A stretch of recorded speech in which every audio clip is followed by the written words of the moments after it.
नमस्कार दोस्तों, इतिहास गवाह है में आपका स्वागत है।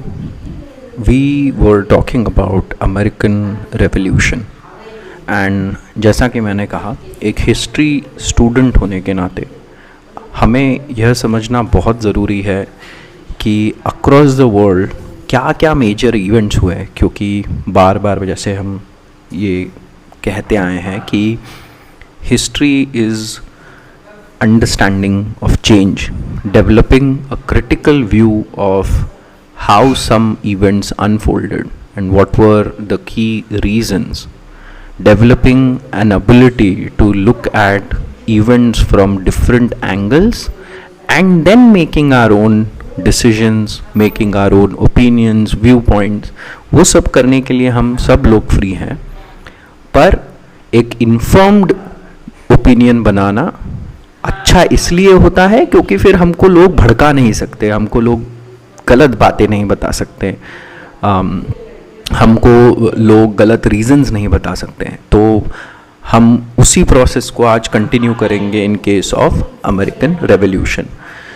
तो आज हम दो तीन चीज़ें बड़े बड़े टॉपिक क्विकली डिस्कस करेंगे। तो पहला तो just the importance of American revolution. ये एक बहुत इम्पॉर्टेंट इवेंट है in the current history of the world, और इसके कारण बहुत अलग अलग जगह पर इंस्पिरेशन आइडियाज़ फैलेंगे और भी इवेंट्स अनफोल्ड होंगे।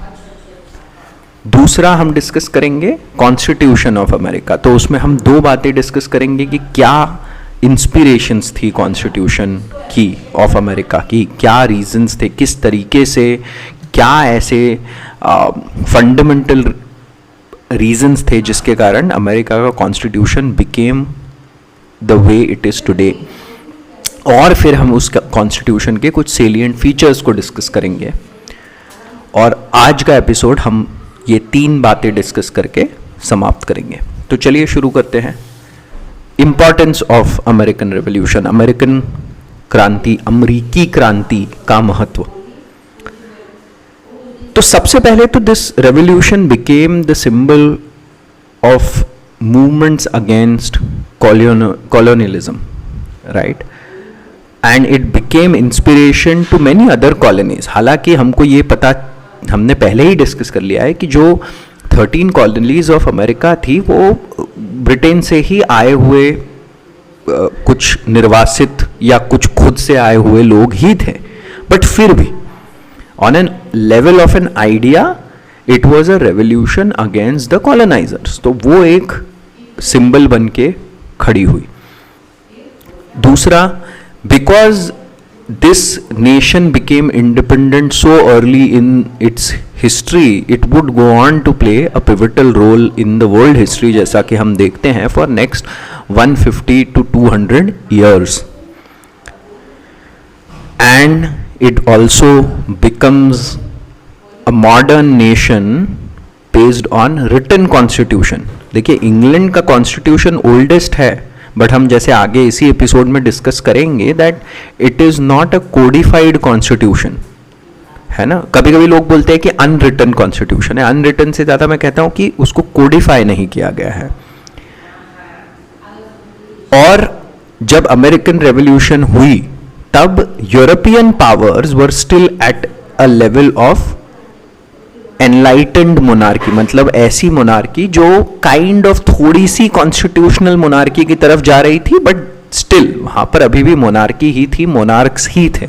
जैसे फ्रांस में लुई 16 थे, और यूरोप के दूसरे इलाकों में जैसे जर्मनी वाले या ऑस्ट्रिया वाले एरियाज़ में हैब्सबर्ग वंश था, स्पेन में हैब्सबर्ग वंश के ही लोग थे। तो इंग्लैंड में जैसे हमको पता है जॉर्ज तृतीय थे, तो वो सब मोनार्की ही चल रही थी। और America became that country which became a republic and also federation. इस पे हम डिस्कस करेंगे। फेडरेशन एक बहुत संघीय ढांचा जिसे हम कहते हैं, फेडरल होना एक बहुत स्पेसिफिक तरीके का स्ट्रक्चर है जो कि प्रेजेंट ही नहीं था, वर्ल्ड में कहीं नहीं प्रेजेंट था उस समय, है ना। तो ये एक इंपॉर्टेंस रही। फिफ्थ, द फेडरल मॉडल जो मैंने अभी कहा became a model of government because it involve multilingual, multiracial, multi-religion people and therefore the model was such. और जब मैं यहाँ पे multi-religion कह रहा हूँ तो हमें ये समझना चाहिए कि जैसे हमने समझा था कि प्रोटेस्टेंट्स में भी बहुत सारे डिविजन्स हो चुके थे, राइट? अभी हम एकदम मल्टी रिलीजन मतलब उस लेवल पे नहीं पहुंच गए हैं कि बहुत एक्चुअल अलग अलग रिलीजन्स को भी टॉलरेट किया जा रहा है, वो लेवल अभी नहीं आया, आएगा बट वो लेवल नहीं आएगा, but still multi religious structure बना शुरू से ही, है ना? मल्टी रिलीजियस स्ट्रक्चर बनने का भी एक बहुत बड़ा हमको यहाँ पर फेडरल मॉडल हमको देखने को मिलेगा. So that was again important aspect of American revolution. Then sixth fundamental right, जैसा मैंने कहा बहुत बड़ा emphasis went on human and individual freedom and human and individual right. They got a huge emphasis. Seventh, although it was a limited franchise, अभी adult suffrage मतलब सबको vote देने का अधिकार नहीं मिलेगा, बट स्टिल इन प्रिंसिपल जो आगे चल के जिस प्रिंसिपल को बार बार रेफर किया जाएगा, in principle the emphasis was put on people's sovereignty, people's ability to choose. मतलब जो कॉन्स्टिट्यूशन है उसकी शुरुआत ही we the people of the United State से होती है, तो वी द पीपल, है ना? तो ये इन प्रिंसिपल हो गया. अब इस प्रिंसिपल को रेफर करके आगे चलते जाएगी कहानी और एक्सपैंड होते जाएगा वी द पीपल का मीनिंग, है ना? तो वही आगे चल के फिर अडल्ट सफरेज बनेगा, जैसे अफ्रीकन अमेरिकन को वोटिंग राइट्स मिलेंगे, विमेन को वोटिंग राइट्स मिलेंगे, तो ये सब आगे चल के होते जाएगा. And then it had a tremendous impact on Europe. जैसा कि मैंने आपको कहा था कि मिडिल क्लास शांति से एक तरीके से अच्छा भी फील कर रहा था, because this was a revolution of middle class against monarchy. तो दो चीजें हुई, स्ट्रेंथन हुआ मिडिल क्लास इन यूरोप, उनको इससे इंस्पिरेशन मिली. दूसरा, जोल्ट हुई monarchy and parliament, specially in England, parliament became more powerful. George तृतीय को काफी बड़ा धक्का लगेगा और पार्लियामेंट अब आगे चल के और पावरफुल होते जाएगी. एंड तीसरा, वैसे मैंने कहा था यहाँ पे जो सैनिक सपोर्ट करने आए थे, फ्रांस लुई 16 ने आर्मी भेज दी यहाँ पर, तो वो सपोर्ट करके जब वापस गई तो वो इंस्पायर्ड लौटे, वो भी अपने मन में, क्योंकि मिडिल क्लास है कौन? ये आर्मी जो नौकरी करने वाले, नौकरी पेशा करने वाले, जो मोनार्की के लिए जॉब कर रहे हैं, वही लोग फॉर्म हो रहे हैं मिडिल क्लास, तो वो ही इंस्पायर्ड होके पहुंचा. तो इस तरीके से यूरोप पे भी अमेरिकन रेवोल्यूशन का बहुत बड़ा इंपैक्ट आया. And finally liberalism and nationalism. अच्छा, लिबरलिज्म आपको कभी भी कोई बोले तो आपको ये समझना है कि it's a middle class world view. ये हमने पहले भी इनलाइटनमेंट के टाइम भी थोड़ा सा डिस्कस, थोड़ा नहीं अच्छे से डिस्कस किया हुआ है एक्चुअली. मतलब लिबरलिज्म मतलब पॉलिटिकल व्यू क्या है? रिप्रेजेंटेटिव गवर्नमेंट, है ना? नो टैक्सेशन विदाउट रिप्रेजेंटेशन, ये जो है ये लिबरल पॉलिटिकल व्यू है. इकोनॉमिक लिबरलिज्म में इकोनॉमिक व्यू क्या है? Free trade economics. और सोशल एंगल क्या है इसमें? इंडिविजुअल फ्रीडम पे एम्फेसिस. ये है लिबरलिज्म, है ना? तो ये एक बहुत बढ़ चढ़ के आगे आया अमेरिकन रेवोल्यूशन के थ्रू. और नेशनलिज्म, और नेशनलिज्म में भी देखिए नेशंस फॉर्म हो गए थे जैसे हमने पहले कहा, but these nations still had monarch, राजा के नेशन थे. जैसे लुई 14 ने कहा आई एम द स्टेट, मैं खुद ही राज्य हूं, मैं ही स्टेट हूं, है ना? तो अब बात वहां से आगे बढ़ के जनरल विल, जनता की ओर जा रही थी. तो आधुनिक राष्ट्रवाद का जन्म हुआ अमेरिकन रेवोल्यूशन के साथ. तो ये 8 से 9 पॉइंट्स हमने डिस्कस करे. Liberalism, modern form of nationalism, limited franchisee and extension of that limited franchisee later on, fundamental rights पे emphasis, federal model of government, इसका यूरोप पे इम्पैक्ट, रिटन कॉन्स्टिट्यूशन, है ना? तो ये सारी चीज़ें एक अमेरिकन रेवोल्यूशन के इम्पोर्टेंस को अंडरलाइन करती हैं. लिमिटेशंस भी थी, हमेशा होती हैं, हमेशा. हम किसी भी चीज़ को एक एंगल से नहीं देख सकते, है ना. एज अ स्टूडेंट हमको लिमिटेशंस पे भी और इम्पोर्टेंस पे, तो लिमिटेशंस क्या थी, of course lower classes and women were still unrepresented, है ना, उनको कोई रिप्रेजेंटेशन नहीं मिला और बहुत समय लगेगा, है ना. Slaves were still not free, अब ऑलमोस्ट 100 ईयर्स आगे लगेंगे और फिर और 100 ईयर्स लगेंगे फॉर कंप्लीट फ्रीडम, है ना. तो बहुत जर्नी बाकी है अभी. तो ये दो बहुत बड़ी लिमिटेशंस हैं जो अमेरिकन रेवोल्यूशंस की हमें देखने को मिलती हैं. चलिए, अब ये समझ लेने के बाद अब समझते हैं कि what were the factors that inspired American constitution. So now because we know कि these people were of British origin ultimately, तो ब्रिटेन के कॉन्स्टिट्यूशन का तो इस पे इम्पैक्ट आना ही आना है. तो उसके लिए थोड़ा सा एक बार हम ब्रिटेन के कॉन्स्टिट्यूशन की मतलब बहुत ब्रीफ में एक समझ बनाते हैं. और ये दोनों की ज़रूरत इसलिए भी है, ब्रिटेन और अमेरिकन कॉन्स्टिट्यूशन समझने की, कि उससे आगे चल के आपको इंडिया के कॉन्स्टिट्यूशन में बहुत सारे एस्पेक्ट्स अप्रिशिएट करने को समझेंगे. मतलब कि because we did borrow a few things from here, few things from there, a number of different places, right. तो वो आपको समझ में आएंगे. अच्छा, ब्रिटेन का कॉन्स्टिट्यूशन इवॉल्व्ड ओवर 1000 ईयर्स, है ना, and still remains an uncodified constitution. And देखो, इसमें बहुत इंपॉर्टेंट और मतलब बहुत बड़ी बात यह है कि despite being uncodified, it has seen numerous crest and trough, seen through monarchy, constitutional monarchy, democracy, ये सारे फेजेस से गुजरा है. तो ये एक अचीवमेंट है इन इटसेल्फ, है ना. तो शुरुआत कहाँ से हुई थी? किंग जॉन ऑफ इंग्लैंड ने मैग्ना कार्टा, है ना. पहले नॉर्मन इन्वेजन हुआ, वहाँ से बात बढ़ी. Norman invasion around 11th century में 1065 के अराउंड हुआ, और फिर वहाँ से बात आगे बढ़ते बढ़ते मैग्ना कार्टा तक आई. मैग्ना कार्टा में कहा गया कि किंग मतलब किंग टैक्स लगाने से पहले एक काउंसिल, कॉमन काउंसिल की सलाह लेगा, और वो कॉमन काउंसिल ही आगे चल के फिर पार्लियामेंट का फॉर्म लेते गई, है ना. Fair trials, to free church from state, to decide taxes, इसके लिए किंग काउंसिल लेगा. उसके बाद एकदम से हम थोड़ा एक जंप मार के आते हैं ग्लोरियस रेवोल्यूशन का, जो हमने ऑलरेडी डिस्कस किया था, जिसमें जेम्स सेकंड को डिथ्रोन किया जाता है और फिर बिल ऑफ राइट्स पास होता है 1689 में. तो parliament gets right to approve of taxes. तो जनता ने, जैसे मैंने कहा, अपना पूरा विश्वास पार्लियामेंट में रख देती है ब्रिटेन की जनता. तो पार्लियामेंट की पावर अब धीरे धीरे धीरे करके बढ़ने लगेगी ब्रिटेन में. और फिर अमेरिकन रेवोल्यूशन में हमने देखा, जो मैंने कहा, जॉर्ज थर्ड की अथॉरिटी पे बहुत बड़ा इंपैक्ट आएगा और पार्लियामेंट वहां से और पावरफुल होगा. और फिर तो आगे चल के से तो सिचुएशन ये आ जाएगी कि एक सेइंग है इंग्लैंड में कि a king can do no wrong, और वो इसलिए क्योंकि उसके पास कुछ पावर ही नहीं है करने की, है ना. तो वहां कहां से शुरू हुआ था और कहां तक ये जर्नी चलते गई 800, 900, 1000 सालों में. फिर एक समय ऐसा भी था जब हाउस ऑफ लॉर्ड्स, दो हाउसेज होते हैं, हाउस ऑफ लॉर्ड्स और House of Commons. Commons is जो आपके जनता इलेक्ट करके भेजती है ना, अपर हाउस और लोअर हाउस. तो पहले हाउस ऑफ लॉर्ड्स ही प्रिवी काउंसिल इलेक्ट करता था, जो सुप्रीम कोर्ट की तरह एक्ट करती थी, और जो मेजॉरिटी पार्टी होती थी वो एग्जीक्यूटिव ब्रांच बनाती थी. फिर आगे चल के 1932 मतलब 20th सेंचुरी में एक लॉ पास हुआ जिसमें हाउस ऑफ कॉमन्स ने ऑलमोस्ट सारी पावर छीन ली हाउस ऑफ लॉर्ड्स से.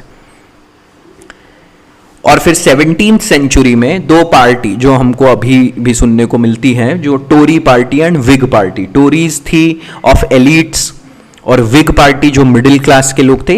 ये दो पार्टीज बन के आई, और फिर वही टोरी पार्टी फिर आगे चल के कंजर्वेटिव पार्टी बनी, और फिर जो विग पार्टी थी जो middle class, of course liberal party बनी. तो ये सब समझ में आ रहा है ना कि मिडिल क्लास है, लिबरल पार्टी है, ये सब कनेक्शन उस तरीके से आपको दिखेंगे. अच्छा, इसमें अडल्ट सफरेज भी शुरू में यहां पर भी नहीं था. पहले only elite had the voting rights. फिर 1832, 67, 84 इनमें अलग अलग कानून बने, और इनके आधार पे, इनके बेसिस पे the voting rights were expanded. ये हर जगह की जर्नी इस तरीके से आपको दिखेगी अगर आप जर्नी के फॉर्म में इसको देखेंगे। फिर 1918 में अडल्ट सफरेज आया एंड सिर्फ पुरुषों को मिला, सिर्फ पुरुषों को मिला, only males in the country could vote.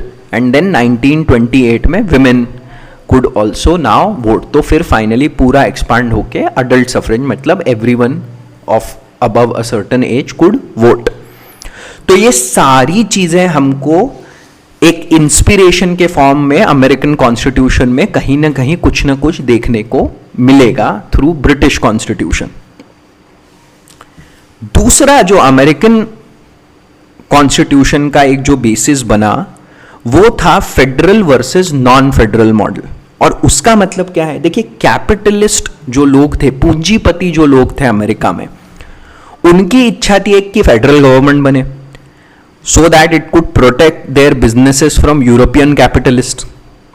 But जो स्मॉल मर्चेंट्स थे, लैंड ओनिंग क्लास था, लोअर क्लासेस थे, उनको क्या लगा कि federal government could use police and army to forcefully impose high taxes on us. तो ये बहुत ज्यादा टसल हुई, और टसल होने में क्या हुआ, finally in the Philadelphia Congress federalist one. तो फेडरल स्ट्रक्चर अडॉप्ट किया गया, but with in 2 years of implementation of constitution in 1789, 1791 में 10 fundamental rights were also implemented so that जो दूसरा साइड था, जो नॉन फेडरल वाले साइड था, उसको फंडामेंटल राइट्स का बूस्ट देके बैलेंस किया जाए, उनके डरों को भी ध्यान में रखा जाए। तीसरा जो federal versus non federal, British constitution, ये दो तो बड़े रीजंस हो गए। तीसरा क्या था, बिगर वर्सेस स्मॉलर स्टेट्स। अच्छा, जो बिगर स्टेट्स थे वो क्या कह रहे थे कि भाई representation should be based on population, और स्मॉलर स्टेट्स क्या कह रहे थे कि यार इक्वल रिप्रेजेंटेशन होना चाहिए, साइज या पॉपुलेशन के हिसाब से आप क्यों कर रहे हो ये काम। और इसी कारण से देयर आर नाउ 2 हाउसेस, है ना। जो अपर हाउस है वो सीनेट है, उसमें हर स्टेट से 2 रिप्रेजेंटेटिव्स है, तो उसमें इक्वालिटी वाला कॉन्सेप्ट आ गया कि सबको बराबर ट्रीट हो रहा है। और लोअर हाउस है वो बेस्ड ऑन पॉपुलेशन है, वो है हाउस ऑफ रिप्रेजेंटेटिव्स। तो ये है यूएस कांग्रेस में 2 हाउसेज हैं, upper house which is senate and lower house which is house of representatives. Lower house is based on population, upper house is equality, जिसमें हर state से 2 सेनेटर चूज होकर जाते हैं। चौथा क्या हुआ, free states versus slave states. देखिए northern part of America मतलब यूएसए के ही जो नॉर्दर्न पार्ट के स्टेट्स थे उनमें से स्लेवरी पहले ही हट गई थी, बट जो सदर्न स्टेट्स थे उनमें अभी भी स्लेवरी थी। तो अब उन्होंने कहा कि भाई पॉपुलेशन के बेसिस पे इनको भी काउंट होना चाहिए, जो हमारे साथ जो अभी हमने प्लांटेशंस हैं उन पे जो लोग काम कर रहे हैं, जो दास व्यवस्था थी उसमें जो लोग काम कर रहे हैं। तो फिर क्या हुआ कि प्रत्येक दास को 3/5 पर्सन माना गया, 0.6, है ना। अब देखिए ये आपको समझना होगा कि this was definitely a gross limitation of the constitution. ये तो बहुत बड़ा डिस्कशन है और ये हमेशा से ही होता आया है ना।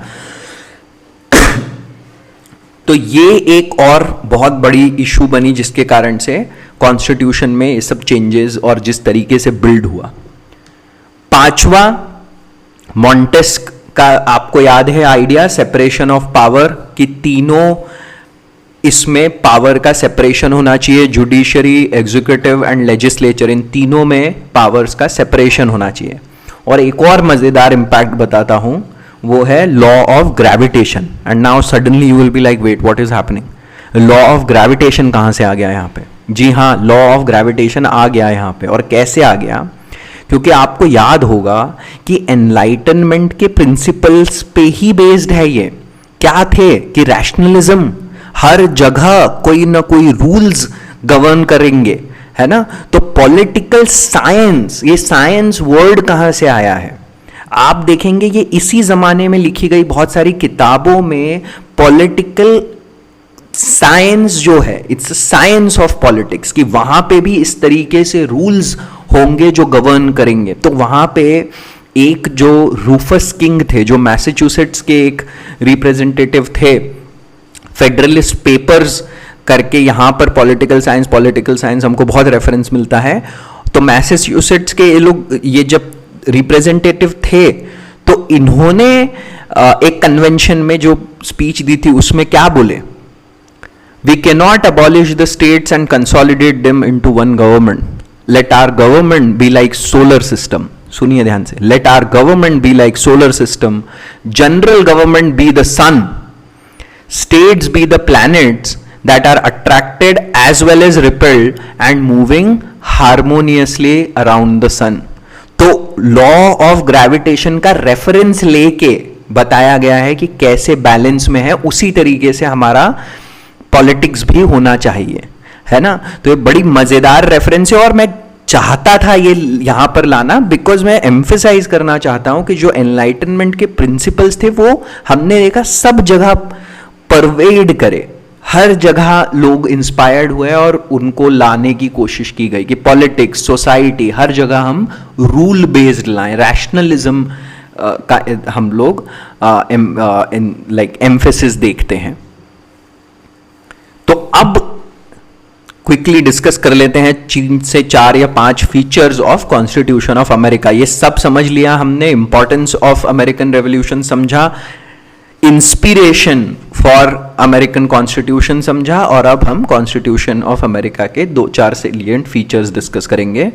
तो सबसे पहले तो अंडरस्टैंडिंग बिटवीन 13 कॉलोनीज। देखिए ये 13 के 13, याद है आपको, सबके अलग अलग गवर्नर होते थे, तो ये लोग सब 13 के 13 अलग नेशंस की तरह टेबल पे डिबेट कर रहे थे, आर्ग्यूमेंट्स पे, काउंटर आर्ग्यूमेंट्स पे बहुत ज्यादा, मैंने सुना है कि बहुत हीटेड आर्ग्यूमेंट्स होते थे ये, है ना। और इसलिए अमेरिकन कॉन्स्टिट्यूशन को कोडिफाइड कर दिया ताकि आगे कॉन्फ्लिक्ट्स ना हो, क्योंकि ये सब स्टेट्स अपने अपने अलग एंटिटीज बन के ये डिस्कशन में शामिल हो रहे थे। फिर दूसरा, बहुत लार्ज ज्योग्राफिकल साइज है यूएस का ब्रिटेन के मुकाबले, इसलिए फेडरल स्ट्रक्चर लाया गया कि स्टेट के पास पावर्स हैं, ऐसी पावर्स भी हैं कि वो मना कर सकते हैं। जैसे हम कोरोना के टाइम पे देखते हैं कि फेडरल गवर्नमेंट ने कुछ इशू करा कि भाई मास्क लगाना जरूरी है, तो कुछ स्टेट्स ने बोल दिया कि नहीं, हमारे यहाँ लगाना जरूरी नहीं है। फ्लोरिडा जैसे एक स्टेट था, टेक्सास था, वहां पर बड़ा वो हुआ था बवाल। तो अभी भी कॉन्स्टिट्यूशन स्टेट्स के पास में ऐसी पावर्स देता है। क्यों, फिर से बता रहा हूं, क्योंकि ये अपने अपने इंडिपेंडेंट अलग अलग एंटिटीज के रूप में काम करने के लिए आए थे। इंडिया के कॉन्स्टिट्यूशन में ऐसा नहीं देखने को मिलता है, और उसका रीजन है वो मैंने जो हमारी मॉडर्न इंडिया की सीरीज है उसमें एक पूरे एपिसोड में यही डिस्कस किया है। और फिर जो तीसरा एक एस्पेक्ट था वो था coordination between free and slave states. Slave states मतलब जहां स्लेवरी अभी भी थी, जो मैंने वो 3/5 वाला रूल बताया था वो था। एंड देन जो मैंने पहले भी कहा, huge emphasis on securing fundamental rights, बहुत बड़ा एम्फेसिस डाला गया फंडामेंटल राइट्स पे। एंड फाइनली जो पार्लियामेंट्री फॉर्म ऑफ गवर्नमेंट होता है ना, जो, और ये पार्लियामेंट्री फॉर्म ऑफ गवर्नमेंट नहीं है यूएस में, पार्लियामेंट्री फॉर्म ऑफ गवर्नमेंट में डेली अकाउंटेबिलिटी होती है ना। जैसे अविश्वास प्रस्ताव जब ले आता है ऑपोजिशन, उसका मतलब होता है कि ऑपोजिशन को लग रहा है कि यार जनता का विश्वास खत्म हो गया है तुम में, इसलिए अविश्वास, कि तुम्हारे रिप्रेजेंटेटिव्स का विश्वास, जनता का विश्वास जो है वो खत्म हो रहा है। डेली अकाउंटेबिलिटी है। प्रेसिडेंशियल फॉर्म जो कि यूनाइटेड स्टेट्स है, उसमें दोनों पे ध्यान दिया गया है कि स्टेबिलिटी एंड अकाउंटेबिलिटी। जैसे प्रेसिडेंट जब इलेक्ट हो जाता है यूनाइटेड स्टेट्स में, उसको हटाना बहुत मुश्किल है, इम्पीच करके ही हटाया जा सकता है, और 1-2 और तरीके हैं, बट उसके अलावा नहीं हटाया जा सकता, है ना। तो इसलिए प्रेसिडेंशियल फॉर्म, क्योंकि स्टेबिलिटी एंड अकाउंटेबिलिटी दोनों की दरकार समझी उस समय जो लोग कॉन्स्टिट्यूशन डिस्कस कर रहे थे, जो कॉन्स्टिट्यूशन बनाने में अपनी कंट्रीब्यूशन कर रहे थे। तो ये हो गए 3 से 4 कुछ salient features of constitution of America. अब इसके बाद जो एक चैप्टर और बाकी है वो है अमेरिकन सिविल वॉर, क्योंकि ये एक बहुत ही, जैसे मैंने आपको लिमिटेशंस जो बताई थी, उन लिमिटेशंस को बहुत बड़े हद तक इसके दौरान एड्रेस किया जाएगा।